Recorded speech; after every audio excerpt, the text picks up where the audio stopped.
Ahoy, fellow prophet seekers! And welcome aboard The Joy of Trek, a human podcast exploring Quark's bar and women's clothes shops of Star Trek. All of it. I'm Kaki. I'm Kay. And high in the Tower of Commerce is your chief engineer, Greg. Together, we're on a mission through Quark's childhood home of Star Trek to get pretty desperate on the script there. To find the gold-pressed latinum in every boudoir. Ooh, I like that. And the good in every episode. Even the chicken paprikash. Because every episode must be someone's favorite, and it might as well be us. So gird your loins and join us as we liquidate into... The Joy of Trek. Getting good at these scripts. Yeah. Did you put the gird your loins in, or was that already in there? No, that was from the... I thought that was kind of appropriate to the clothes being donned and doffed. Nice! So. Excellent! Yeah, today we're talking about Star Trek Deep Space Nine, Season 3, Episode 23, Family Business. First air on May the 15th, 1995.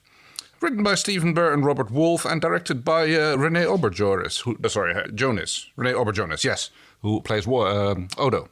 All right, that's René Auberjonois. I think there's an O missing there, and there's also an Ira missing. It's Ira Stephen Behr, but... Oh, okay. Well, I can leave middle names out there, can't I? Or does the Writers Guild require me to... they're on strike anyway, I don't care. Whoa! No! Kay, stop! We're in solidarity with the writers, aren't we? I know, but they can't do anything to me because they're striking. No, I'm totally in solidarity with them. Okay, good. Okay, yes, no. If they're on strike, I'm not going to abide by their rules. No, hold on. If we support them, that means we should show their support by acting as... Okay. I mean, you don't have to, but I will judge you. I can beam him into the room where we stored the self-stealing stem bolts, sir. Fair. We can have a huge schism between us, much like Quark and Rom and Ishka. Hey, but today's episode was recommended to us by a friend of mine, Rugger. They're an author out in Canada, also an excellent rugby player, and I had the privilege of recording the audiobook for their debut novel last year. Oh, very good. Yeah, A Quantity of Desire. It's a very good sort of coming-of-age fantasy story, but from a pretty unique perspective, because I don't think I'm being indiscreet when I say it, but during the time that Rugger was writing their novel, they also realized they were also diagnosed with autism, something that they didn't know about themselves yet. Right. And so, initially when I read it, and I had some comments, there's a certain passivity to the protagonist, which their other editors had also remarked on. It's not tremendously proactive, but this felt very true to Rugger's experience of their own journey to adulthood through, their neurodiverse perspective. Yes. Oh, that's interesting how that would come out in a situation like that, yeah. So that was fantastic to read. And so obviously I knew that they were a huge Star Trek fan. So when we were starting this podcast, I wanted to get some perspectives, and they delivered. Fantastic. Because what Rugger shared with us were episodes that were not necessarily hugely good, hugely bad. Some of them are actually considered middling, but that they genuinely love. And in the case of Family Business, because in this episode, Quark returns to his home planet to confront his mother, Moogie, after hearing from the Ferengi Commerce Authority that she broke the law by earning profit. And in a side plot, Sisko meets Captain Cassidy Yates as a romantic interest, which Sisko has discovered his son has told most of the station about. Yes, this is the first time she shows up, actually. Yes, it's also the first time that both the Liquidator and Mookie show up. Those are all three first appearances of those characters in DS9. Oh, excellent. Penny Johnson-Gerald is, I think, the woman who plays Cassidy Yates. Cassidy Yates. It was Andrea Martin as Ishka. Hello, Quark. You haven't changed a bit. Who did not return to play the role for further appearances of the character. Oh, is that right? Yes. So there was a different actress who played her in the other times that she appears in later episodes. Because she does come back. But she did play also in Wag the Dog and My Big Fat Greek Wedding, and she's done quite a lot of voice acting as well. Oh, I can see why. So yeah. I hadn't recognized her, even though I have seen and enjoyed Wag the Dog. I did recognize Cassidy Yates, Penny Johnson-Gerald. She's from 24, and I think she's also currently on the Orville. Oh, okay. As the medical officer. I think I've gotten that right. All right, that sounds about right. And, well, while it may be the first time that Liquidator Brunt of the FCA shows up in DS9... Brunt, FCA. It's not Jeffrey Combs' first appearance by a long shot. I mean, they do like to come back to actors for like playing different parts, especially when they're heavily under the makeup, isn't it? Yeah. I think he has the most, or he's tied with the most number of different roles and characters and aliens that he's played. On Star Trek. Yeah, because like in Enterprise, he was Shran, the Andorian captain that they occasionally meet. Captain Archer, look at the trouble you've gotten your pink skin into this time. I think he's also played a Romulan. Like, there's who hasn't he played at this point? Oh, on DS9, Vorta, he's Weyoun. Romulans, they're so predictably treacherous. Oh, okay. I don't think I'm familiar with that particular species. Oh, interesting. They're the Dominion's representative, and he's a recurring character through the later seasons. Seeing him in this role, he has so much fun. He does get to play a very ultimate Ferengi. We came up with a new segment, which is Ejecting the Warp Core, where we get to air all our grievances that we have about the episode before we continue with the joy of Trek rather than the bitching of Trek, which... Actually, yeah, this is a great idea. We'll eject the Warp Core first, and then we'll read the letter of recommendation. So we've gotten that out of our system. All right. And then we'll get into a... Yes! I say we eject the warp core! Actually, I don't have any gripes about this episode. Neither do I. It's hugely sort of sexist and misogynist, but that's the point. Right, yes. It's exploring a sexist, misogynist conservatism regarding values that are just bad. Yeah, absolutely. But there's, I have nothing to bitch about, and like at least no technical things like, oh, that doesn't work like that, or this isn't. It's just yeah. And, like, I would not like to live in a Ferengi society. Oh no, where you have absolutely not. But I am like fascinated seeing how tremendously internally consistent it is, and you can.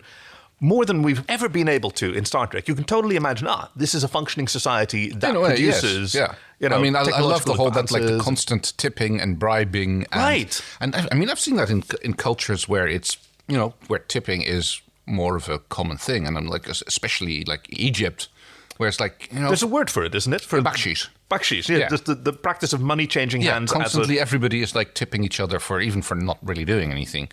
It's just like the dude who sits there in the gatehouse doesn't do anything. All you do is stop at the gate, you tip the guy, and then you drive on. Yeah.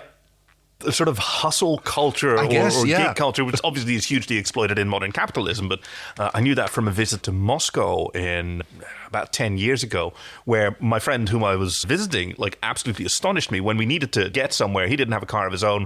We didn't want to bother with a cab. So he just walked up to some cars waiting at a traffic light until one of them rolled down his window. He mumbled something. We got in, passed him some rubles, because apparently it's quite common to just like ask and pay for a ride.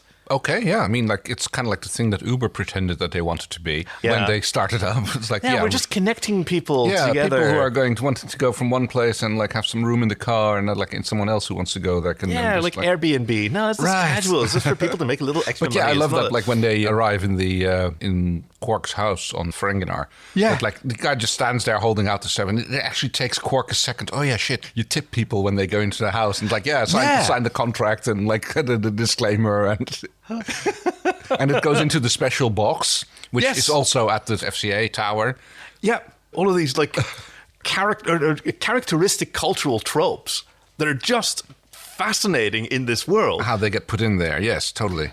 And a lot of that is what Rugger like unironically loves about this episode, because they do mention like it's not horribly bad, it's not so bad that it's good, but they say, I think a problem with a lot of sci-fi is their propensity to one-note species, and Star Trek is often no exception to that. Right? The Klingon are honourable and violent, and the Vulcans are logical, and the Ferengi are profit-obsessed and misogynistic. And then we meet Ishka. The episode is funny, but also manages to really develop and complicate the characters of Quark and Rom, which I fully agree with.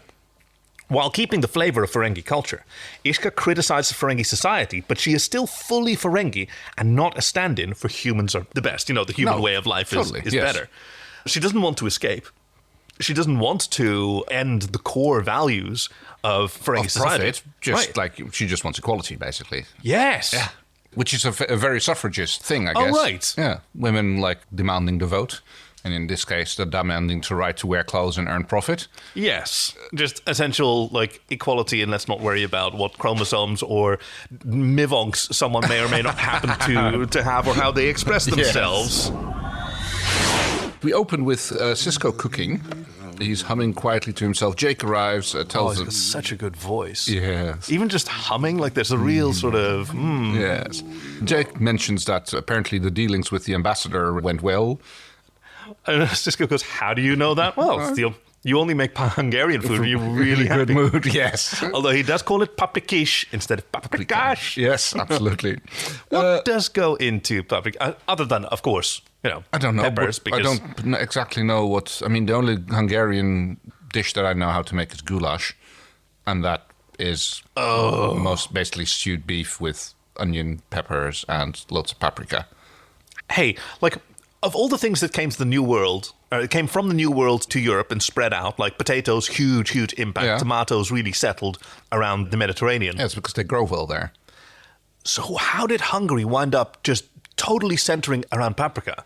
I don't know. Peppers, which is the same... Bell peppers, Yeah. I mean, Hungary is much more landlocked, has much more of a land climate. I don't know, it borders be a with... cultural with, thing that they just got a cultural obsession with that particular spice. Yeah. I mean, it's just they cook with it like it's onion. Yeah. I mean, paprika is it also grows very well in the Mediterranean because, that's... But the paprikas that are used for making paprika aren't at all like bell peppers. I mean, if you'd tried using regular bell peppers, the one that we eat, even the sweet paprikas, you'd need tons and tons of them, and they wouldn't make very good paprika powder. It's a different species. Oh, sorry. Because that's made from the seeds, the rinds, or some component? No, it's just the dried... the whole thing? I think it's the dried whole thing. But yeah, they're much smaller and more leathery, and they wouldn't be good to eat at all on their own. But yeah. But they're great to convert into spice. If you turn them into a spice. Oh, the Cisco home must smell amazing every day. Yeah. Jake's kind of in a rush, because he's mentioned before. Captain Yates is back on the station. There's this freighter captain that I'd like you to meet. Why don't you go meet her? She's maybe come over for dinner tomorrow. And Jake, I think we're getting a little ahead of ourselves here. I know you want me to meet her, and I will. Just let me handle it my way. Cisco's response, Avery Brooks' performance throughout this is, I think, really amazing because he's quite controlled. He's setting emotional boundaries for himself that he's holding and still making commitments. Okay, my son thinks this is important. It's important to me as well, and I will do it, but I'll do it my way. Yeah, totally. Meanwhile, in Quarks, the place is bustling. I love this scene. The place is packed, and Rom and Quark are wondering where Nog is, or at least Quark is, and Rom tells him that he gave him the night off to study for his Starfleet entrance exams. Oh, and we see how upset Quark is at that prospect. It's going to ruin Ferengi culture, if a Ferengi joins Starfleet. Actually, accuses him of wanting to be a human. Yes. He's a disgrace to his family and to Ferengi everywhere.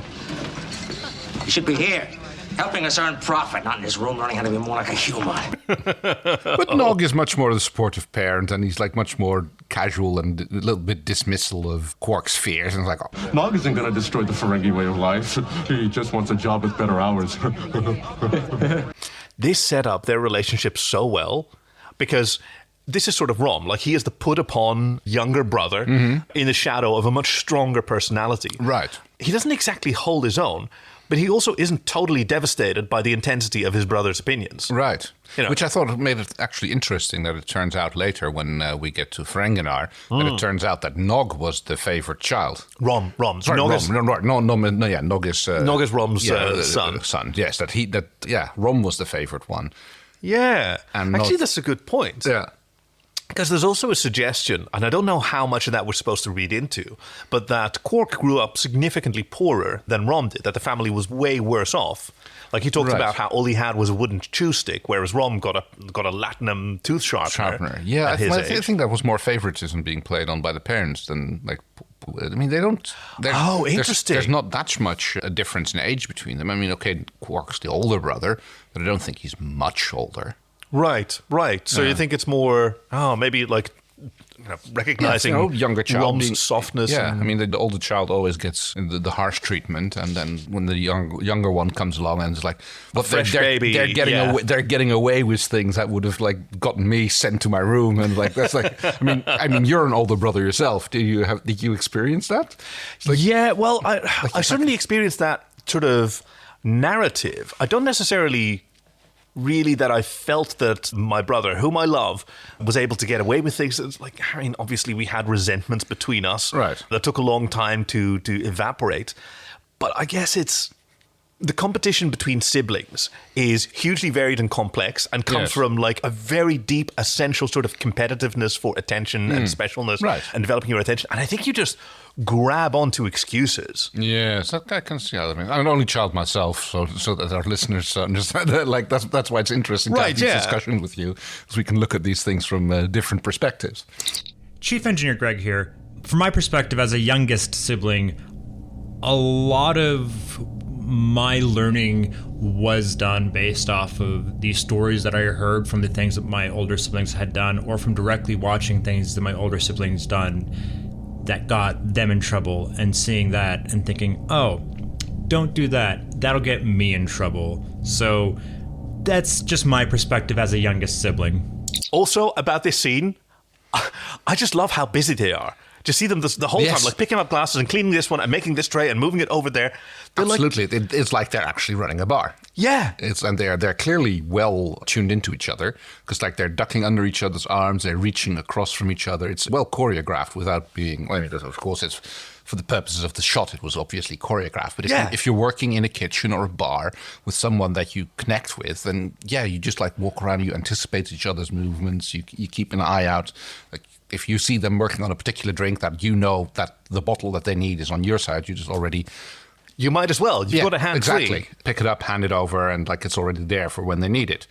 Constant spatial awareness, because there's dozens, hundreds of patrons in Quark's bar. They're understaffed, but they're clearly managing. But it put me in mind of like when the dwarves come to Bilbo Baggins' house in The Hobbit. I know what you mean, yes, where they start like tearing the place apart while throwing everything around, like doing doing the dishes. Massively choreographed dance of it, yes. And just tossing dishes all over the place. And in the end, it's fantastic. Yeah.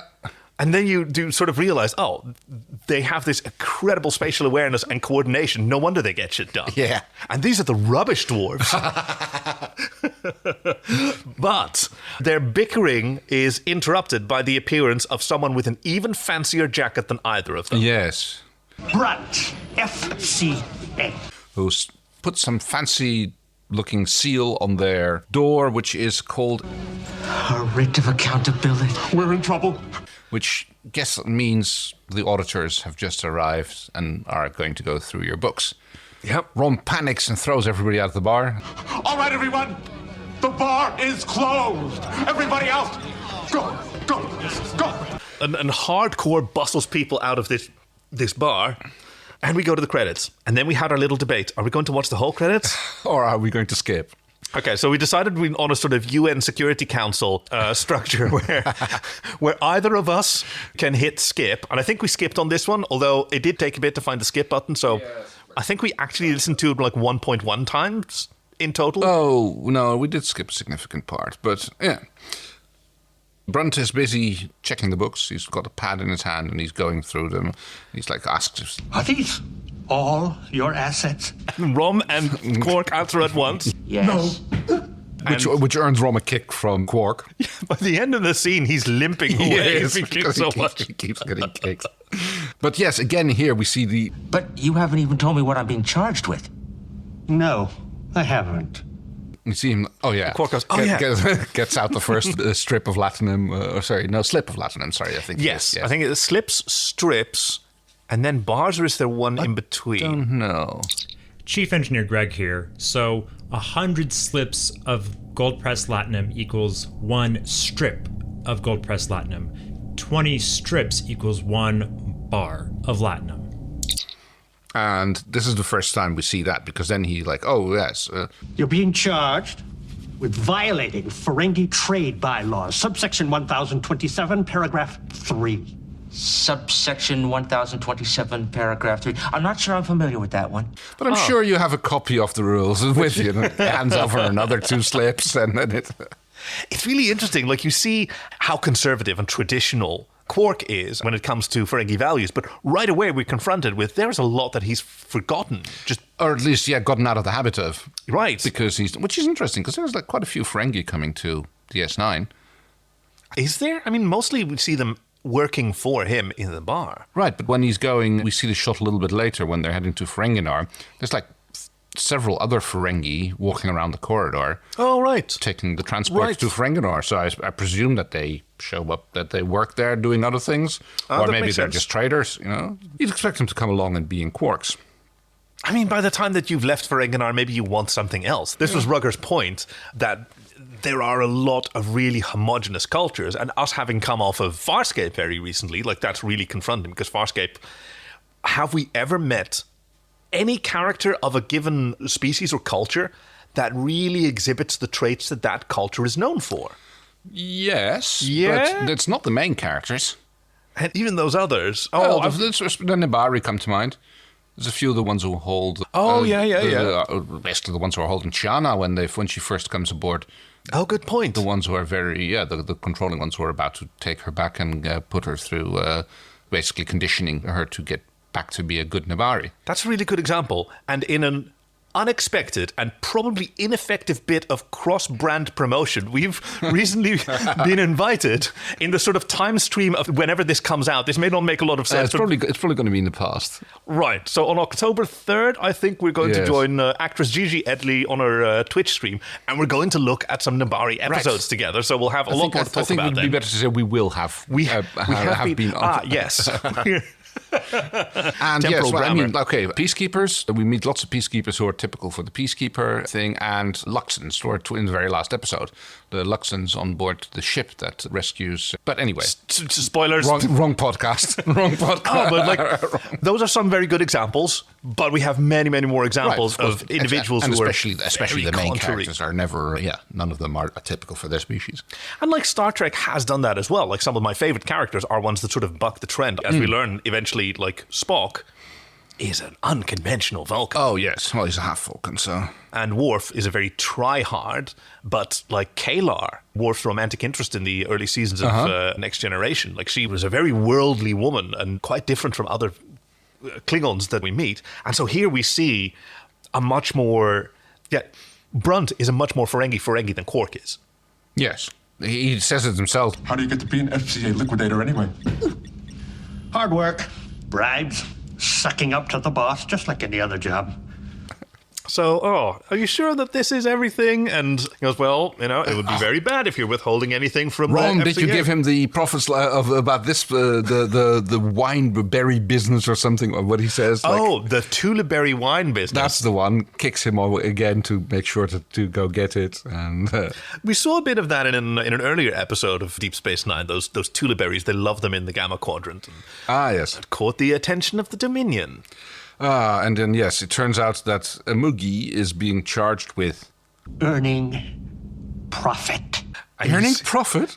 Our Mugi? It's like... You see Quark rubbing his head? Oh, God, yeah. You can see the lobe ache is already starting to settle in. Quark goes to Odo, says he's holding him personally responsible for his bar and everything inside it. Even though he plans to keep Rom there, to keep an eye on it while it's closed. Yeah, well, he doesn't trust Rom. No. And yes, Odo's just mildly sarcastic, as he usually is towards Quark. I have no intention of spending my latinum to make restitution for her crimes. I will wring that confession out of her if I have to. This is your mother you're talking about? Don't remind me. I sort of appreciate that this scene is in here, despite the fact that René Auberjonois was directing the episode, yes. Because these scenes between Quark and Odo, like, they're so standard, but they're also always completely alive with just personality and joy. And he does the scoffing. Oh, you can't have a Quark and Odo scene without Odo scoffing. Yeah. Followed by a first of many scenes with Sisko in this episode, where out and about doing station things, and whomever he is talking to hassles him about the meeting with the captain of the freighter. Yeah, first it's Kira, with whom he schedules the inspection for the new runabout, and that he wants to call it the Rubicon. Apparently she recognizes that as an Earth river. Well, apparently I guess she knows that shuttles are named after Earth rivers, because that's the naming scheme that they're using on DS9. Oh, yeah. All the shuttles are named after Earth rivers, and she actually says, like... You know, the rate we go through runabouts is a good thing the Earth has so many rivers. Yay! I wonder if they're ever going to have the runabout Amstel. Or the Rhine. That would be funny. But no, I don't think so. I think there's a bit of trivia about that, actually. Is there? Not about the Amstel, but about the Rubicon's the replacement for the shuttle Mekong, which was lost at the Battle of the Omarion Nebula in the Dice cast. Let me see. They had a bunch of other ones. I know the Rubicon quite well. That one comes up a few times. They had the Orinoco. The Rio Grande, of course. Rio Grande, yeah. I think that's the first one, isn't it? Oh, it's a really great sort of naming scheme. It is. I mean, might as well go for it. Exactly. Actually, you reading from the trivia, makes me curious about some of the opinions that this episode has had. I see you found one from Jammer's reviews. Yes.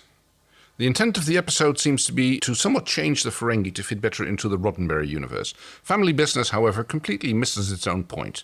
Through the arguing, fighting, and eventual reconciliation with Rom and his mother, Quark leans nothing, leaving him as much an unsympathetic and cardboard personality as ever. Which is... Boo! Well, that's pretty much what every reply to the review said as well, that, everybody disagrees. I attribute this to the anti-Ferengi bias of the reviewer. Okay, yeah, no, I absolutely agree. Maybe we should have included that in ejecting the warp core at the start. But that was most of the reviewers and the comments that people had on that are no, you are so wrong. It's you can argue the episode for enjoying it or not. And, in fact, lots of the hardcore Trek fans, Ferengi episodes tend to be lower in appreciation. Yes. They tend to be more comedic and less serious and highbrow. But apparently, on casual Star Trek viewers, they tend to score higher. Because they're both very relatable and quite sort of fanciful and exotic and interesting. Right. So the Nielsen rating of this episode, since we're talking about its popularity, was 6.9. Nice. Which is even more fun because it is also the 69th episode of DS9 that aired. Nice. Yes. Oh, so this will be... Okay, so now I want to see what life is like on Deep Space 69. Oh, hey, brothers and sisters. I'm your counselor. I think that's in orbit around Ryza. Yeah, totally. That's right. I'm your counselor, Stephanie, and I'm going to be seeing to your orientation. Welcome to Starbase 69. We're soon going to host the Sector Championships and doing it. Wow. That's not a funny word. It's just when you take all the different words for all the different things the different species do, doing it is the one sort of thing that, comes to mind. I mean, that's very good, actually. Yes. Yeah, right? So how about we sort of do a little introduction here? I've mentioned I'm Stephanie, and my pronouns are he, him, or bro. They're my pronouns. That's just a little joke. Pronouns are not a laughing matter, but it's okay to have fun with things every now and again. How about you? I'm sorry, you completely... That's okay. You don't have to share. We respect boundaries here on Starbase 69. I'm Stephanie, whatever I said my name was. Signing off, yes.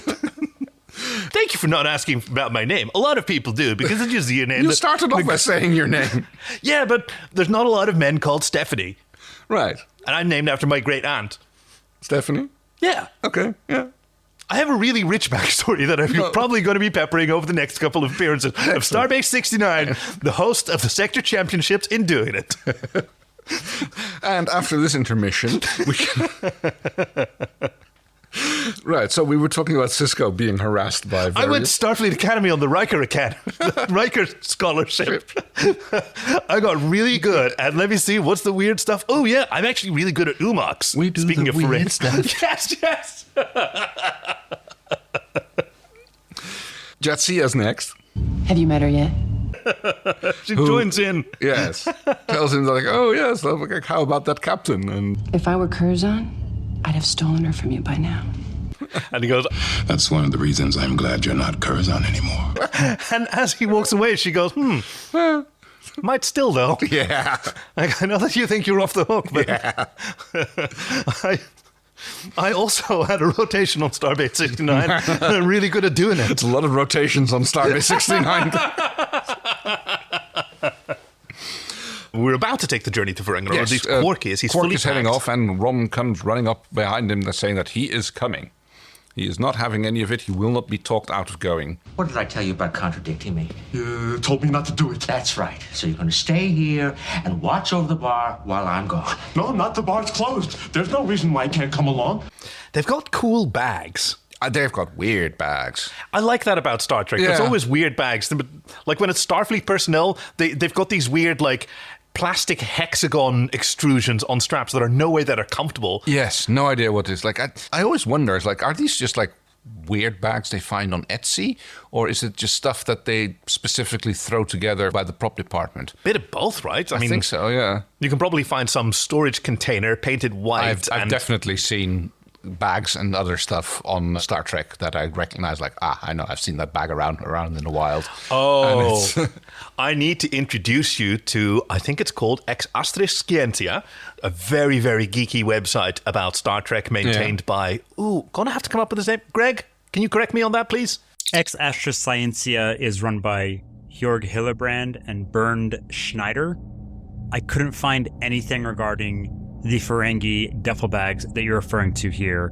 I was looking all over, I was trying to find it, and I wasn't able to, unfortunately. Thank you. Anyway, it has this awesome section about all the furniture that has appeared on Star Trek The Next Generation. Because, like, I had that as well, but with lamps. Oh, yes. There's several appearances of this lamp that's made of, like, cylindrical tubes. It sort of looks like a church organ rolled up, and then the edges were sort of cut off into a sphere. And I've seen it, like, the founder's homeworld, and in this person's room, and in that palace chamber. My favorite one in that regard is that in BSG, Captain Adama's shaving mirror is from IKEA. And the IKEA name of that thing is Frack. So these bags, they sort of look like air balloon ballast. Yeah, a little bit. Hanging off the side. Or, sea anchors, or, weird. They seem to be over-compartmentalized. That's a nice word. Difficult one. I like that. Quark doesn't want Rom to come along because he knows that he'll take Wookie's side. And Rom says, somebody has to. After all, she is our mother. So I'm coming. Yes, and he's that's very firm final. about it. Yeah. And Quark throws his hands up and goes like, whatever, let's do this. Yeah. Sort of showing that even though, like, Quark is the dominant party in their relationship, he doesn't have absolute control. Like, Rom still does what Quark says because of obligation or because of work, about a relation, because he's the older brother, but he doesn't have absolute, he can't absolutely boss him around. It's like, it's not his word isn't law. Rom just usually does it out of loyalty, which I think that Mookie later says. I don't think Quark knows how lucky he is to have a brother as loyal as you. Yeah, and that he doesn't know how lucky it is. And Rom immediately says, he knows. He just doesn't like showing it. Right, because it suggests that there is an implicit level to relationship that both of them are aware of and comfortable with and grateful for, that's not expressed verbally, because this is still 90s Star Trek, and in particular, men are very bad at expressing emotions, or they're almost forbidden from doing so. Yes. Not Rom, though. No, we get that scene where we talking about of them going into the household, where you tip someone to be allowed into their house. Because we see it's raining. I think this is like... It's almost constantly raining. You can hear it in the background of a lot of the other shots. There's like some thunder at some point. Yeah. And it's like, it seems to be a very rainy planet, or at least a rainy area where they're living on. Because, it's Star Trek, so it's a monoclimate planet. Of course. Yeah, there's towels right next to the door, which I think is what which implies the fact that it's a lot. Oh, that could be, yeah. Right, so it's common to walk in wet, dry your head, and then move in to the rest of the house. Yeah. Oh yeah, actually, there's a later episode set on Risa, under the orbit of Deep Space 69, where Quark does say at one point, on Ferenginar we have X number of... Actually, Greg, can you drop in that clip? I have seen drier days on Ferenginar, and we have 178 different words for rain. Thank you. Also, cut this bit, but you can comment that a Deep Space 69 would not be in orbit around Risa, because then it wouldn't be deep space, then it would be an orbital space station. So feel free to use that and cut that in as a smart-ass remark. Wait, earlier? Yeah, anywhere, any point. Drop it in. Hey, Stephanie, Deep Space 69 can't be in orbit around Risa because then it wouldn't be deep space, it would be orbital space station. So is it orbital space station 69? How's that, Kay? Oh. Okay, do we still have a... Wait. So is this... Thank you, Greg. Has this now been dropped in early? Okay, well then fine. We'll either use this or work it out. Okay, now we're being like two bickering brothers, because I want to comment on this. Make your comment as if he just dropped it in. When? Now. When are we now? Just after... I mean, assume that most of this is going to get cut. That's an assumption to make, Greg. Oh, well. Has this been cut? Absolutely has not been cut. You're on your own there. We don't know. We're all I still sort know. of finding each other. Anyway, the thing about Deep Space 69, the deep part isn't about how deep in space it is, but it's a doing it thing. Oh, maybe for 69, yes. Okay, I can deal with that. Cool. That joke was really worth me digging in my heels and protesting the temporal mechanics. Greg, we are both very sorry for the extra work we're giving you. No, it's fine. I'm just here to just let you guys dig your own holes, I guess. Is that what's deep about Deep Space 69? Yes. So now we're finally in the house, and it's this great set. It's got this domed ceiling where it's got like a reverse skylight. The actual sort of skylight comes down a bit from this domed ceiling. Strangely, even though they're a diminutive species compared to Earth standards, the doors are even lower. Yeah. Yeah. They all have to duck through the doors, and they're just fine with it. As if there's... Yeah. So there is a bit of trivia about that. Oh! Quark's family home on Ferenginar has a round hobbit-like front door. The authors forward to Ira Stephen Behr and Robert Hewitt Wolfe's books Legend of the Ferengi is filled with Lord of the Rings references, and they appear to be avid J.R. Tolkien fans. So this might have been an intentional homage. Oh, that's awesome. Sorry. Well, yeah, they are. You can sort of map them to hobbits in that they have like peculiar cultural traits, and they're very, very busy. Gosh, aren't they? They aren't are they always busy? very busy, yes. Certainly compared to the high and lofty ideals of the Federation. Quark is informed that he has 3 days to get a signed confession from his mother, otherwise she will be sold into indentured slavery, servitude. But she has other ideas, because from the doorway appears Ishka. He understands all right. Not that it matters. I'm not confessing anything. Dressed. And talking to a stranger. Which really throws brunt off his metal. Yeah, he's just like, he's kind of got his hand in front of his eyes and is like trying not to look. Shocked at the indiscretion of a woman in clothes. And like talking to him. Perhaps I should leave. Perhaps you should. Was she addressing me? And he's just like willing to accept the fact that even though she clearly was talking to him, it's just like it's easier for his brain to gloss over and take that for true rather than press the point. Yeah, I mean, this is obviously quite recognizable to a lot of us who've had experiences with other human cultures which have particular roles for people based on gender, age, social status, skin color, appearance, race, ethnical, level of education, where all of these things are expected, and that refusing to accept those arbitrary boundaries is a huge social faux pas. Yeah. And lots of people trying to maintain the peace, so to speak. Don't stir the pot. I'm immediately reminded of, I think it was Martin Luther King, please correct me if I'm wrong, Greg, saying that peace isn't just the absence of conflict, but it's the presence of justice, and that those are very different definitions. That is correct, Kaki. That quote is by Martin Luther King. Specifically, true peace is not merely the absence of tension, it is the presence of justice. It is from the 1958 book Stride Towards Freedom, regarding the Montgomery bus boycott of 1955 to 1956.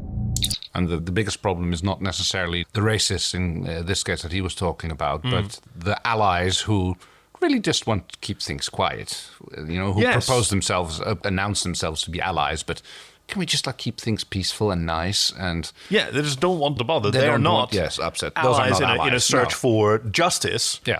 Because, attaining justice is hard. It's messy. It's incredible work that we happily live in a time and in a part of the world where a lot of that work has been done for us by some very hardworking people across the world. Although there's still plenty of room, especially in the trans debate. Yes, debate the fact that it's called the trans debate is already a thing, as if trans rights unquestioned. Yes, exactly. It should be debated in the first place. That whole notion is preposterous, but that's unfortunately how it's framed.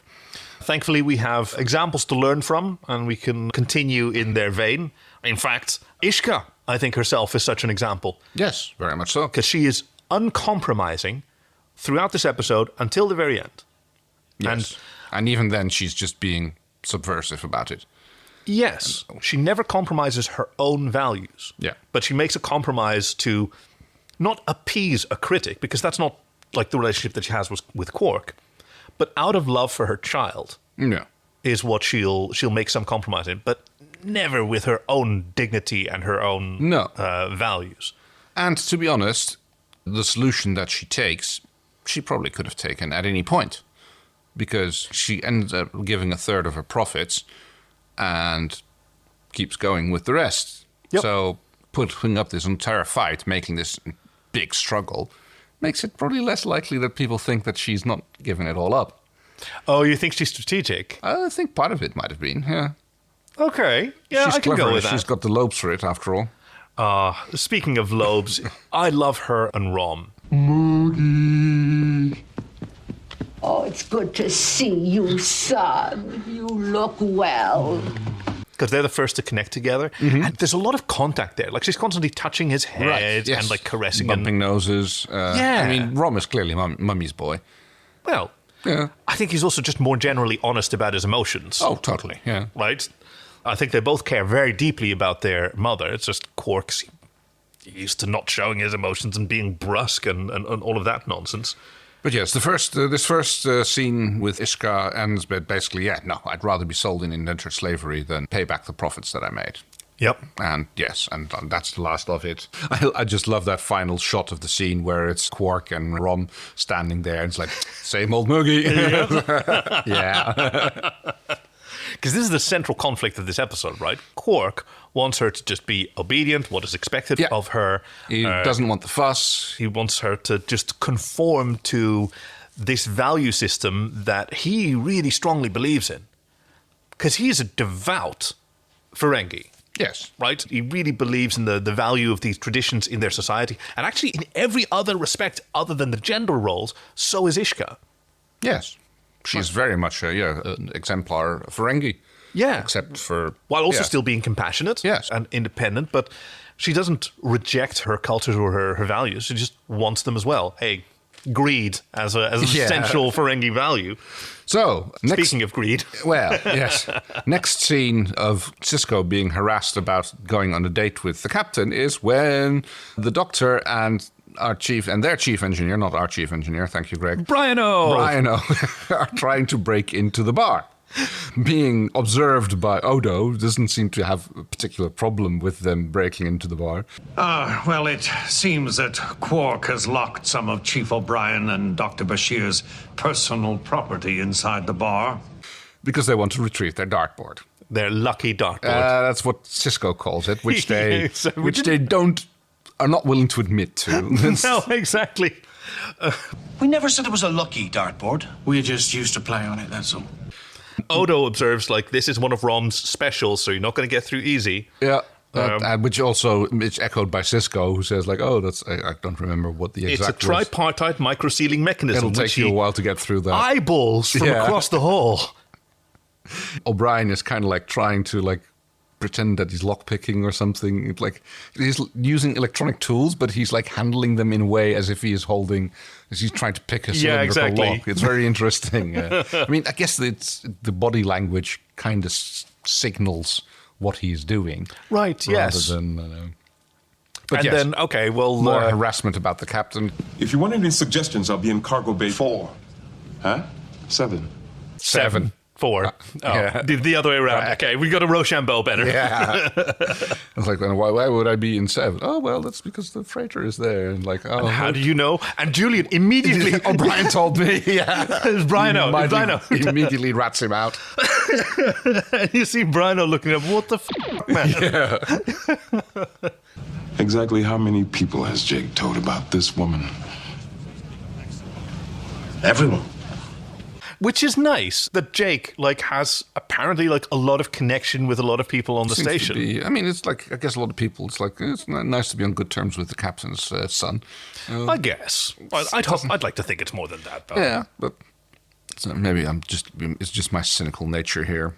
I know that another excellent Star Trek podcast, the Greatest Generation or the Greatest Trek, they're called, Adam and Ben, they have a running gag where their nickname for Jake is for some reason Jake.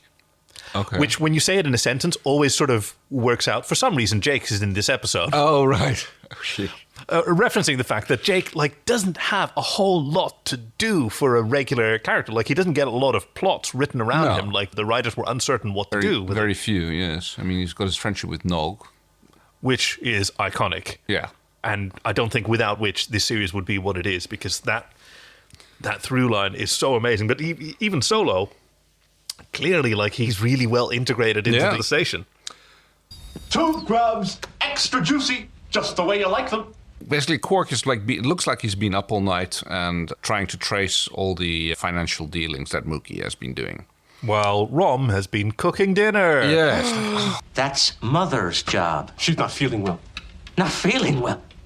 Oh, we can use that, says Quark. We can say that she has soft brain. Ah, yes. Yeah.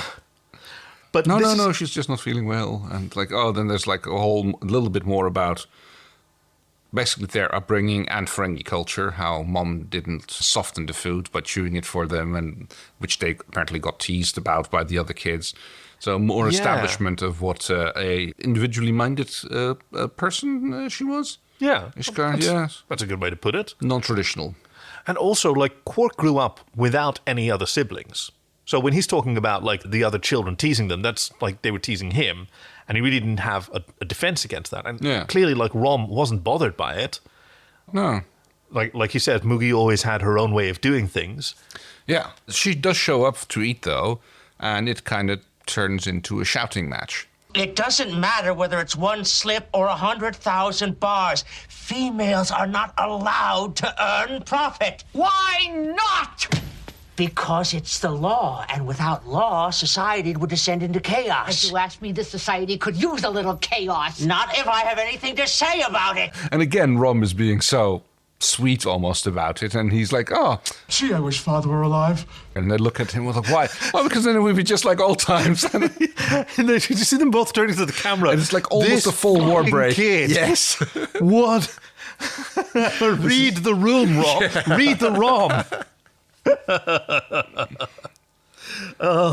There's so many great gifs in this scene where they're talking about her investment. She's been taking some of the stipend that Quark has been sending her every month and investing that in a Hyperion beetle farm, high-quality beetles. And she goes, the best. We're going to get a lot of mileage out of this sheep. The best, yeah. It's a fantastic one. And Rom goes like, why don't you just pay it back? It's only 3 bars of latinum. And it's the point. Well, and it turns out that it's much more than that. Because he finds out that, like, he literally says that. Even if I sold everything I have, I couldn't come close to paying back what she's earned. But even before that realization, even when it was just about the point, you see Quark imploring his mother to, in his mind, do the right thing. Yes. At least in public. Like, he knows that she's unconventional and she's a disappointment to him. He loves her still. Well, it always comes down to, the argument goes around and around a few times where he wants her to just like give in, and she asks him like, why? And he says, it's the law. Yeah. And that's not an argument. Like, she said, give me one reason. And it's like, it's law. That's not a reason. That's an excuse. That's an excuse. Yeah. That's because he is demanding something from her. Well, I like to think that Quark has made sacrifices that he believes are equal to what he's asking from his mother.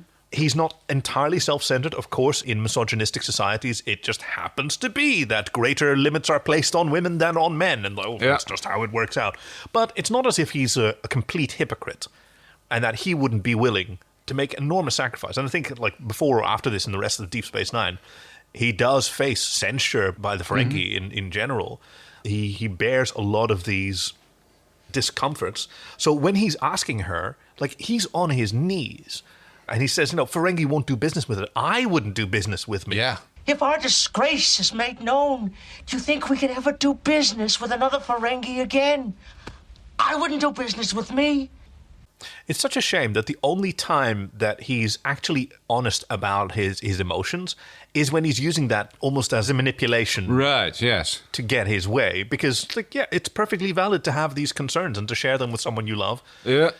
But when they're doing something that's disadvantaging you. What follows is a scene which many people found very uncomfortable, where Rom is in his mother's bedroom, which he comments that is very traditional, and he suddenly gets a case of shy about the clothes again. He's not really shown any of that so far. Yeah. And suddenly he is almost acting like Brunt was at the beginning, where he's like constantly looking away and not willing to look at his mother while she's wearing clothes. Would you feel more comfortable if I took them off? Well, maybe. Just a little. he's very gentle about it. He doesn't ask her, then okay, but only for you. Yes.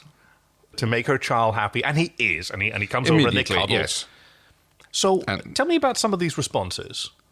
Well, it's mostly about how it was played. Yeah, so this is from the AV Club site, which has a review on this site. And they describe this scene as following. The way Rom keeps averting his eyes from his clothes-wearing Moogie is goofy enough, but her decision to disrobe, then his decision to lay his head on her lap, then her decision to sharpen his teeth for him, which he is very happy about.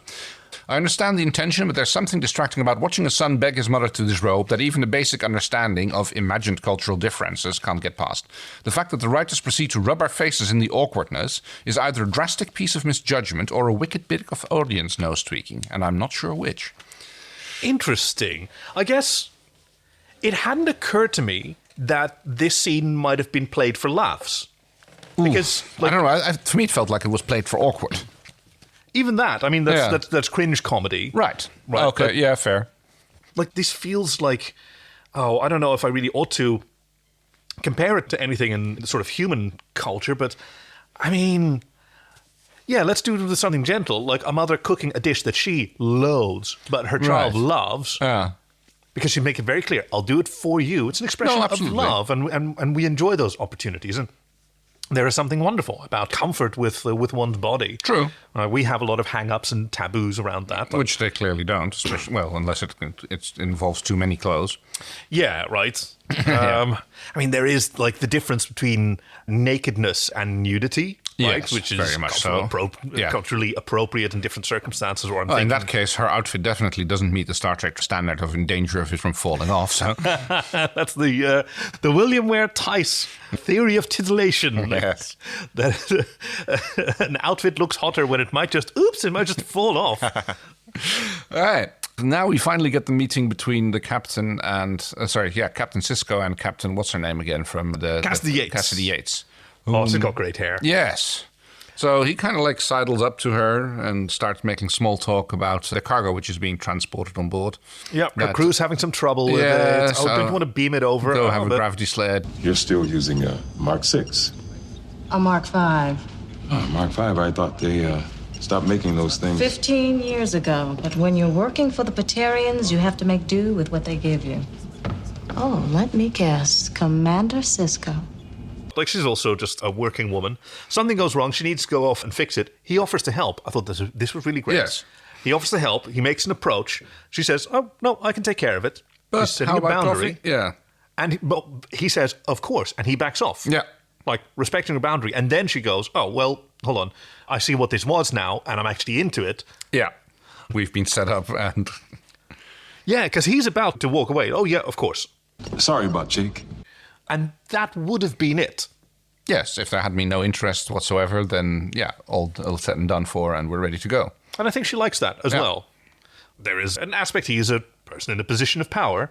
As she notices, their conversation starts before she even actually looks at him and notices the 3 pips on his collar. Oh, you must be Commander Sisko. Ah, you're him, yes. How about coffee? Say tomorrow evening, 1800 hours? Sounds good. I'll see you tomorrow. Now we get the scene where Quark discovers that he's dead, that like he's ruined. It's like there's no way he can pay this back. He goes back to implore his mother to like give it all back, and she says no.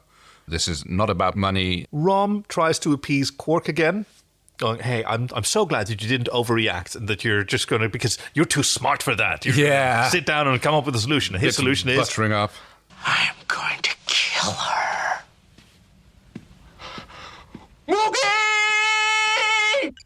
And then comes now they're just ejecting their warp cores at each other. They just have a rolling through the living room fight with each other. Oh, that's where it winds up. First, it's between Quark and Moogie, where they're both pulling out all the stops. Quark doesn't have that much more in his quiver besides what he'd already said. There's a little bit of bitching about his father, who apparently had no lobes for business. Yep, which Quark takes enormous umbrage to. Right, even in the face of all evidence that it's absolutely correct. Yep. Rom puts it greatly. He couldn't hold on to Latinum if he sewed it into his clothes. Yeah. He went from one bad deal to the next, one failure after another. He couldn't hold on to Latinum and just sewed it into his pants. Yeah, Rom was aware of it. Apparently Quark was willfully ignorant of it. Yeah. I mean, she does say later on, oh, gosh, we're sort of just time skipping through this episode, but that's fine. Yeah. He was a good husband and a wonderful father. And I loved him for that. Which is, honestly, a real relief, because the role of women in Ferengi culture is not known to have a lot of agency, but no. It's nice that their marriage, whether it was arranged or maybe it was by choice or some form of usually no idea how this transaction. Works. Doesn't sound like a culture where women would have a lot of say in the marriage. But she did have love and respect for him. She cared for him and the children that they had together. Yeah. So at least that wasn't horrible. At least that wasn't horrible, yes. Hey, you do what you can. Yeah. You look for the bright side where you can. Oh, yes. And now, when Ishka decides that she's had enough of this and she's, I'm bored of this, I'm going for a Twix. Yes. And now Rom lets Quark have it as well. And I don't know what they did with the prosthetics, but like they're grabbing each other by the head, they're squishing those prosthetics, fling each other across the room. This is one long handheld shot. Then there's a cut and we get the actual stunt people jumping over tables and bumping into vases. Yes. But wow. Ended by Mookie coming in, grabbing them both by the lobes and pulling them apart. And Quark says, you're on your own. I'm going to sell out my mother and tell the FCA everything. Okay, so we see a shot of Ferenginar, probably the capital. That's how it usually goes when you see exterior shots. It's raining Star Trek. again, so yeah. There's a big spire in the middle. Do you think that's where the Ferengi Commerce Authority is? Yeah, Kaki, that's where I am. I'm in the Tower of Commerce. Which apparently has the office that you need to go to is on the 47th floor. And you get either to walk the stairs or pay 7 slips of latinum to take the elevator. And Quark's too cheap to take the elevator. Yes, because he arrives panting, leans up against the wall, goes, oh, dilithium's down 10%. Bribes the attendant for a meeting with FCA Officer Brunt, who says, oh, please take a seat. How much? 3. I'll stand. Oh, that'll be 1. Take the chair for 2. A little bit of haggling. Fine. Yes. More money goes into the thing. It must be exhausting, but also at the same time, if this is just a cultural trait, I guess like Klingons looking at how people in our culture like engage in like small talk while shopping or whatever, like they're wasting so much time greeting and departing and thanking for things that don't deserve thanks. It's just a transaction. Yeah. Fair enough. Like social grace, I guess. Yeah, but that's a cultural thing. Yeah. Oh, yes. I wanted to tell you, I taught you wrong about Klingon when we did the word of the day. Okay. I taught you that the GH was a g sound, and it's not. So you've got the H, which is a g, like the achlaut. Like we know we have it in our language as well, and Scotch and Spanish have it as well. Yeah. And the GH is a voiced version of that. So g. Kind of like the French rolled R, but it's guttural. So I think it was kar was the word that you were supposed to have. Right. And that came up because the Klingon word for hello, which doesn't exist, but the closest thing they've got is nukner, which is, what do you want? Fair. Right? And it's not rude. It's just sort of a social prompt, like, you have approached me and you haven't yet said what we're talking about. So what do you want? Yeah. You are invited to not waste my time. Yeah. Because Quark is there because he's brought the pad with all the business dealings that he's found and he's going to hand them over to the liquidator. But Rom comes there panting. I have to sit down. Has to borrow 3 slips of latinum from Quark to sit on the chair. I have a message from Mookie. There's nothing she could say that would interest me. She'll share it with you. And 50-50. He goes, let's take the elevator. I can afford it now. Yeah. So, no, we're not giving information to Brunt. And a contrite Quark walks into his mother's home. Says, Mother, I want to apologize. Yes. I got angry, got carried away. I'm sorry. And both of them are like, they're connecting, they're warm with each other. And then he says, So, how much latinum have you made? Does it matter? I just want to make sure that everything is divided fairly. Divided? Because it turns out that Rom told Moogie that he was going to drop it all and go with her. And he told, Quark that she was willing to split half her profits. And, basically to get them together.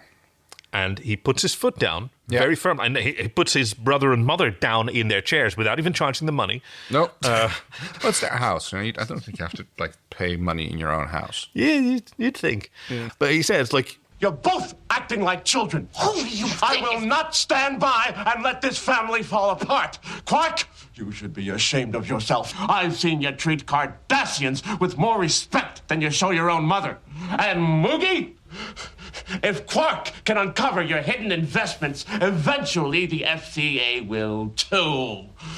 And then all that profit will be lost. Think about that for a moment. Now, neither of you is going to leave this room until you've settled things. Is that clear? And no shouting, he shouts. Yes. And then, I'm going to take a nap. And wanders out of the room. which is sort of like Beverly Crusher. I'm leaving Starfleet, energize. And he leaves and he lets them talk it out. And like, I love her. Like, oh, he's such a sweet boy. Yeah. Because now they have common ground, Yes. which is their relationship with Rom. And they see the exact same person, someone who doesn't stand up for himself enough. He's not dominant, but he is right. You're too hard on him. You always have been. I had to be. You were always too easy on him. And yes, they come to the agreement that, Rom is maybe a little bit more like his father and Quark is more like his mother. Ouch. Yeah. I mean, okay, that part is pretty good, but like there's also a line where Quark says to Ishka, like, maybe if you pushed him a little bit harder, he would have amounted to something. I doubt it. Ooh. Yeah. Ooh. With the father thing, like you enjoy insulting father, and she says, no, but it's true. He just wasn't a great business person. Yeah. God, they're being so real with each other. And she decides that to make her son happy, she's going to give back the money. Yeah. That's the only thing that could convince her, not compel her. And it helps that, of course, she is like, it'll allow her to keep doing what she's doing. But, you know, she's still being sneaky, at least. I mean, she never stops being sneaky to Quark. She tells Rom at the end. As long as he doesn't find out you only gave the FCA a third of your profits. If you ask me, a third was too much. But she acknowledges Rom's point. Hey, like, if Quark hadn't done this digging, the FCA would have found it, and I would have been in even more trouble. Yeah. So this is, like, in his way, he's done this family quite a service. Absolutely. And she's right to show her appreciation. We finally get to the scene where Sisko and the captain are having coffee. Yeah, it's not very, it's not going super well. I mean, it's not bad, but it's like small talk. Can I get you another Octagena? No, I'm fine. I kind of had another thing going. And again, he's respectful of the boundaries. Which turns out that it was her brother who likes to play baseball. Sliding into second. Yes. That sounds like baseball. An unknown sport that he's also super into. And he goes, wait, which sliding somehow into second? on that planet is like, they started to go archaic about baseball, revive a 200-year-old sport. I mean, I can see how that would happen. You know? Right. Like you're on some stupid colony and there's one other person with an obsession for this. And what are you talking about? You introduced me to the sport Cube. Right, yes. Right? Exactly. Which is, what is it, Viking lawn dart? How did you describe it? I'd say it's more like Viking petanque, but... Oh, yeah. It's an excellent game with sticks and soldiers. It balances really well. Right, yes. Look into it. It's very funny. Play it on a lawn or a piece of sand, wherever, and it's like two teams, and they throw sticks at each other's towers, and the objective... Underhand, so it doesn't get out of hand. Yes. Also a Viking quality. They. I wonder if Klingons would enjoy that. They probably would. Probably, yeah. But they play it with knives, I'd probably say there's not enough ankle breaking involved. But It's my favorite sport, but no one has played it for 200 years. Well, they're playing it on Cestus 3. At least they have been for the last 6 months. I had no idea. That's fantastic. How many teams are there? The chemistry between these two. The incoming transmission is an audio broadcast of the match that is being played. Between the Pike City Pioneers and the whatevers. I wonder if it's named after Captain Pike. Some the other thing, Comet. And the Cestus Comet. Oh, Pike City. Yeah, it could well be. And this is, like, okay, as fictional relationships go, they're often started by moments of peril, right? People who are in trouble together and suddenly find themselves deeply attracted to one another. It's an action movie trope. Something that Greg has a lot to say about. Hey, displaced arousal. Chief Engineer Greg here. That would be the misattribution of arousal theory. The idea being that if you're in a situation where your body is being physically aroused, say you are on a rickety bridge or you are on a roller coaster and there is someone next to you, your brain misattributes the physical state of arousal that you were in, the fact that your heart is racing and your adrenaline is pumping, to the person nearest you. So actually for a class, we did go to an amusement park and look at couples before going on a roller coaster and after going on a roller coaster and count the number of touches they would give each other in a 60 to 90 second window and tally those up. And the findings are pretty consistent across the board. Consistent enough that this is a recurring class at my alma mater as an excuse for students to go to an amusement park for a day. Thank you for what I presume is a 25-minute essay on that topic. Thank you so much. But in this case, like, it's a shared interest. And this is, I bet you, this is something that Jake knew. Yes. Oh, judging by the smug look on his face when he's standing on the promenade, because he was like eavesdropping on their date. Yeah. He was just standing on the promenade, looking down at his dad and the potential new interest having their first coffee date. Yeah. And he could get this smug little satisfied look on his face that like, yes. And he specifically didn't tell Dad that she was into baseball. Yeah. He let that come up organically, them discover each other. It's defo the reason why he set his dad up with the only other person in the quadrant who knows what baseball is. What baseball is, yes. Yeah. And like he's got these questions for her, like wood bats or polyduronide? Would, of course. Do you think your brother could use a right-handed pitcher? Yeah. Do you have a dedicated pitcher rule? No. Final scene is Quark's house where Ishka is seated amid what looks like tribbles. I know it's not, I don't know. There's all these foreground things. I don't know. I guess they're just like strategically placed to hide the boobs. And she's doing a wonderful airhead impression. Yeah. She's just having such a great time with it. Strategic topiary. I think so. I know, yes. It keeps things PG-13. Yes. So yes, the profits get handed over, the deed gets signed. Yeah, and Brunt is kind of smug about it, like, your mother's confession will serve as a warning to females all over the Alliance. Yes. Oh, well, about that, could we maybe, What would people say if they knew a female had earned that much land? So, and he hands over a bag. Yep, and Brunt agrees. We might be able to, avoid that part. And there's a fantastic goodbye here. I sincerely hope I never see any of you again. The feeling is mutual. And this also seems like it's a perfect... They both laugh, so I wonder if it's like a traditional... You're right. Like the Klingon, what do you want? This is like a normal way for Ferengi to say goodbye to each other. Oh. So, and... Ishka stands up, puts her dress back on. Yes. Yeah, Quark, it's my house. We've been over this. Yeah. They really sort of connect and embrace as a family. Quark immediately says, I'm leaving, though. Yeah. So, she does the mother things, like, you could call your mother occasionally or even visit. And he actually promises he will. As the son of a mother. Whenever I see something like that, I go, oh, yeah. Yeah, I surely should call them again. Yeah. I really did mean to do that more often. Yeah. Several times in my life, didn't I? Absolutely. Sorry, Mum. Yeah. And he leaves, picks up one of those weird bags. Then there's the moment between when Rom says goodbye to Ishka. Yeah. And the cat comes out of the bag when it was only a third of the profits that she told about. And I've got it hidden so well, I'll be lucky if I can find it. Well, I think we haven't seen the last of Ishka. But she does send him away with "take good care of your brother," which is interesting, yes. Yes. Because it seems that, even with Quark being the dominant one in that relationship, it's like, Rom is always taking care of Quark, keeping an eye out for him in the way that he sees best fit, I suppose. And they have different viewpoints. But yes, he is always looking out for his brother. There are many toxic aspects to this relationship. Oh, yes. But there is love between them, and that's beautiful. So, looking at Rugger's recommendation, thank you so much. This was a really great episode.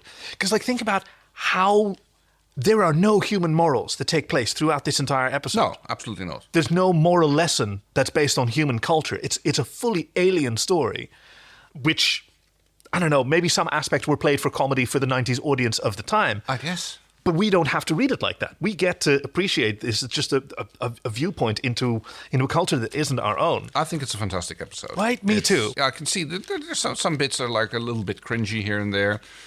The rampant sexism and all that kind of things. But sexism that someone is a champion against. Exactly. This is an injustice, and it's marked as that, and that's a valid part of a story. That is not played for laughs at all. Okay, I have had some ideas. All right, do tell. Okay, so I have ideas for 2 segments, one of which I want to try out, and the other one, you still have the option of vetoing, but I won't tell you what it is. So you can...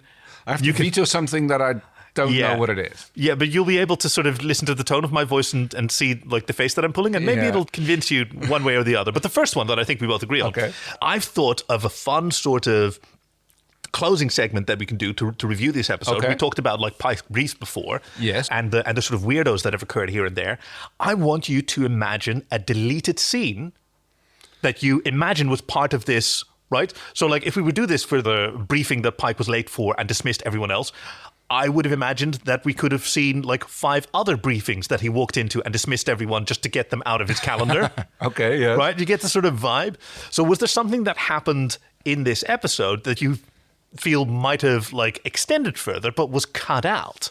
Oh, I see what you mean. Right? I see your serious face. It is an opportunity to be an absolute oaf. Well, I mean, the first thing that sprang to mind is that I kind of would have expected a post-credits shot where there is a vehement argument between Rom, Quark, O'Brien, and Bashir about what happened to the door and where has the dartboard gone and why is it like when we're going to put it back? We're like, you better put it back. I know it's your dartboard, but you can't play it in my club. Yes, I agree that the lock proved so difficult to dismantle that it was easier to just vaporize the walls around the area. They literally just made a cut out of the wall where the dartboard was on the other side, and they just took the entire wall segment out. Just flipped it around, facing the other way. So now they're standing in Keiko's yoga class playing darts. It's not the same. And they're standing in the hallway of the promenade where the bar... Oh, that's brilliant. Oh, when you first started, when you said, I want to post... I thought you were going to say post-coital scene with like Cassidy and Cisco. That's maybe a little premature. Yes. They're not on Starbase 69, dude. Yes, not yet. All right, and the other one, which I will not veto. Oh, okay. Well, in that case, I need just a second to prepare. Okay, you can look now. Okay. Because here's how we're finishing this episode. Sing King Karaoke, 9 to 5 by Dolly We're going to do karaoke, you and me. Okay. Because this is all about, like, a woman making her way in the world, earning profit for herself, and who better than Dolly Parton to sing us this triumph? I tumble out of bed and I stumble to the kitchen, pour myself a cup of ambition and yawn and stretch and try to come alive. You do the next one. Jumping in the shower and the blood starts pumping. Out on the streets, the traffic starts jumping with folks like me on a job from 9 to 5. Yeah! Working 9 to 5, what a way to make a living, barely getting by. It's all taking and no giving, just use your mind and they never give you credit. Sing it! It's enough to drive you crazy if you let it. 9 to 5, yeah! For service and devotion, you would think that I would deserve a fair promotion. Want to move ahead, but the boss won't seem to let me. I swear sometime this man is out to get me. Aren't you glad you didn't veto? They let you dream just to watch them shatter, just to step on the boss man's ladder. But you got dreams he'll never take away. God damn it, that was a high one. We hope you've enjoyed this week's episode with your friends Kay and Cocky. Production and editing by our chief engineer Greg, and music by Fox Amore. Join us next week for Enterprise Season 2, Episode 5, A Night in Sickbay. Visit joyoftrek.com/links to send us your recommendations, support us on Patreon, or find us on Blue Sky, Instagram, and Facebook. We'd love to hear from you. Thank you for listening to Joy of Trek, and we'll see you out there. Are we going to do this at the end of every episode? Hey, you have the option of coming up with something better. All right, will do. Bye. Bye. Energize.